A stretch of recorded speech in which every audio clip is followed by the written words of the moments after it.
సంపూర్ణంగా ఈరోజు ఇటీవల కాలంలో 50% పైగా ఉన్నటువంటి బీసీల రాజకీయ జనాభా ఏదైతే ఉన్నదో 50% పైగా ఉన్నటువంటి ఈ జనాభాకు ఎవరి జనాభా ఎంతనో ఆ జనాభా దామాష ప్రకారంగా వాళ్ళకి రిజర్వేషన్లు దక్కాలి అని చెప్పేసి డాక్టర్ బిఆర్ అంబేద్కర్ గారు రాజ్యాంగంలో పొందుపరిచిన సందర్భాన్ని గుర్తు చేసుకొని ఈ సందర్భంగా 50% పైగా ఉన్నటువంటి బీసీలు వాళ్ళకు 42% రిజర్వేషన్లు కావాలని చాలా ఏండ్ల నుంచి పోరాటం చేస్తే ఇటీవల కాలంలో రాష్ట్ర ప్రభుత్వం అసెంబ్లీలలో బీసీలకు 42% బీసీ బిల్లు తీసుకొచ్చి అసెంబ్లీలో ప్రవేశపెట్టి ఆమోదించిన తర్వాత స్థానిక సంస్థల ఎన్నికలకు వెళ్ళిన నేపథ్యంలో హైకోర్టు స్టే ఇచ్చిన నేపథ్యంలో రాష్ట్రం మొత్తం బీసీ సమాజం మొత్తం కూడా ఆందోళనకు గురవుతున్నటువంటి సందర్భంలో చదువుకున్న వాళ్ళుగా ఉస్మాన్ యూనివర్సిటీ విద్యార్థులుగా చైతన్యవంతులుగా పిహెచ్డి పరిశోధక విద్యార్థులుగా ఉద్యమకారులుగా ఎక్కడ సమస్య జరిగినా ఎక్కడ సమస్య ఉంటే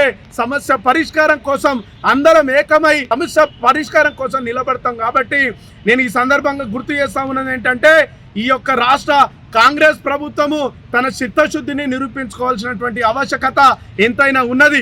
ఈ కాంగ్రెస్ ప్రభుత్వము అవసరమైతే ఢిల్లీలో పెద్ద యుద్ధం చేసి బీజేపీ మీద పెద్ద ఎత్తున పోరాటం చేసి ఏదైతే 9వ షెడ్యూల్లో చేర్చేటువంటి విధంగా కాంగ్రెస్ పార్టీ పోరాటం చేయాలి.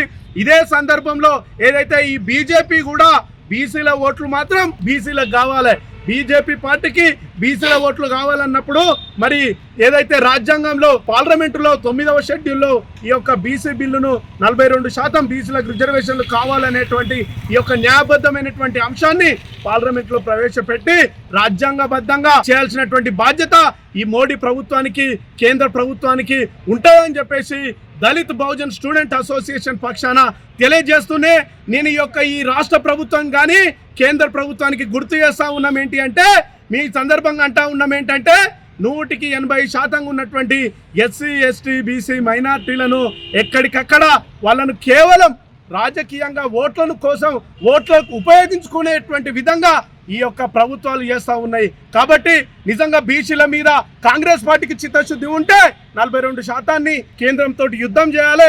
కాంగ్రెస్ పార్టీకి చిత్తశుద్ధి లేకపోతే తన చిత్తశుద్ధిని నిరూపించుకోవాల్సిన బాధ్యత కాంగ్రెస్ పార్టీకి ఉన్నది.